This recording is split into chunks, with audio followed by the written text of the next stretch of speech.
What's up, everybody, and welcome back to Ducks and Download. So in this Comic Communications, we're going to be going over Sana Starros' finale and part 5. And then moving on to the heavy hitters, Darth Vader, issue number 35. But before we get into our favorite big and brooding Sith Lord, let's talk about Sana Starros and the finale to this mini-part comic series. We open back up with Sana's older cousin is definitely about to give birth, or so it seems. This baby is on its way.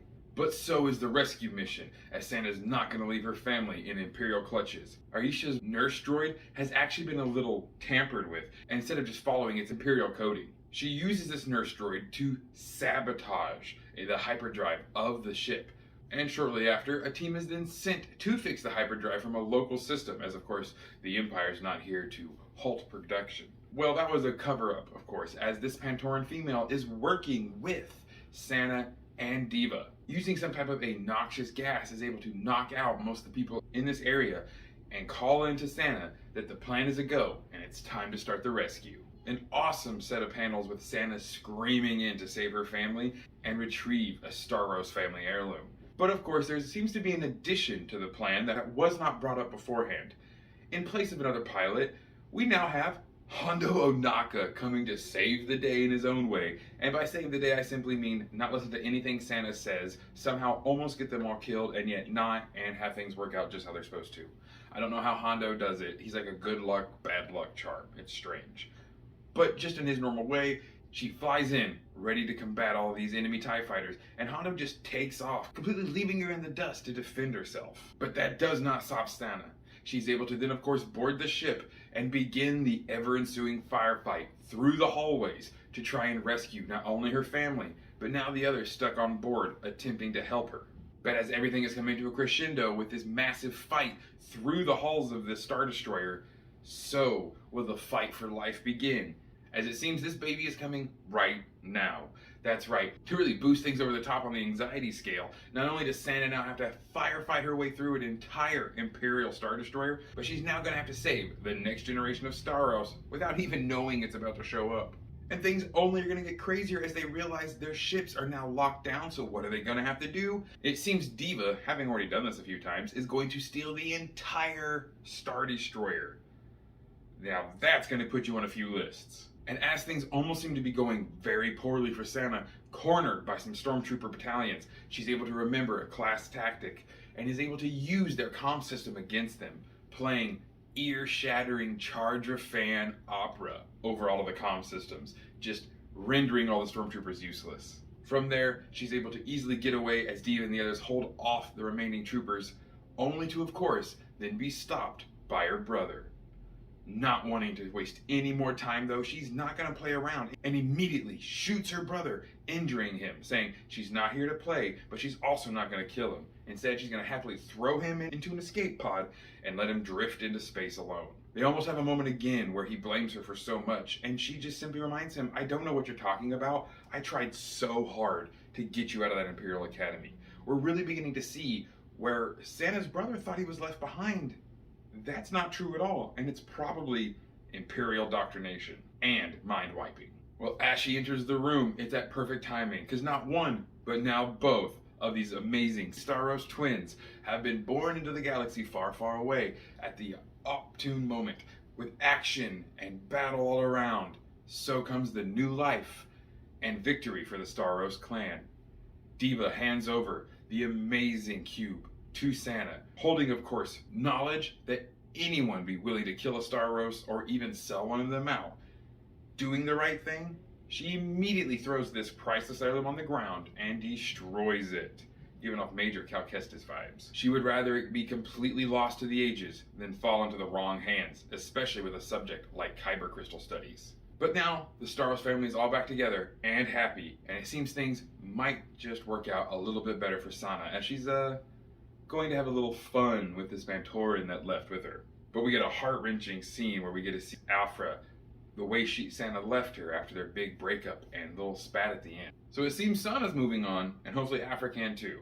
And speaking of moving on with Aphra, Guys, let's jump in to Darth Vader issue number 35. How poetic for these two comics to involve the lovers Aphra and Sana, as who knows how many parsecs apart they might be at the moment. This comic will open up with Palpatine redescribing the past events to Sub-Administrator Moore, the Umbaran, another Force sensitive that he keeps at his beck and call. As she feels these ever-flowing ebbs and tides of the Force, he simply describes it. Of course it is crippling to most people.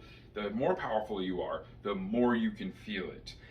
When the Famata cage was opened, it released this massive wave of the Force through the entire galaxy, and these ripples are what is being felt by Luke, Vader, Sub-Administrator Moore, and every other Force sensitive during this time period. With a quick interruption from Lord Piet about how Darth Vader is simply vanished into thin air, Masamita is told to gather up some men to go find Vader. Where of course he is like, oh yes, of course Lord Sidious, we shall have a rescue team for Vader immediately. Well, Palpatine just uses that wiry, evil smile of his and says, I said nothing about rescue. Of course, now sending a bunch of troops and killers after Vader in his moment of weakness, as of course Palpatine will allow no weakness around him, but also not give anyone tools to succeed. Well, from there we're going to jump to the planet of Sisid, and we're going to actually see Dr. Aphra cleaning up shop in the sabacc tables and just running everyone dry, completely emptying out pockets. Sitting there with Ochi, it seems her luck is turned around, as of course Ochi knew it was going to happen. He's Vader's dog. A comm system seems to go off, there's a tall all-black clad man way too close to you proximity alert. So Aphra grabs as much of the credits as she can and begins to race out of the bar, until of course stumbling directly into the path of Lord Vader, where when Ochi cuts off her only other escape, she happily assumes the proper position and kneels before the Dark Lord of the Sith. We get a fun little back and forth here where Aphra talks about how, I know you want to kill me, I'd want to kill me too if I had betrayed you like you totally, would have done to me anyway, but then your master kind of liked that you were behind his back trying to do those things. It's really sippy and stuff, and she just kind of explodes with all these past traumas of her and Vader together, and why she shouldn't be killed, until eventually Vader's just like, hey, when you locked me in that cage to try and seal away my powers and it didn't really work? Let's try that again.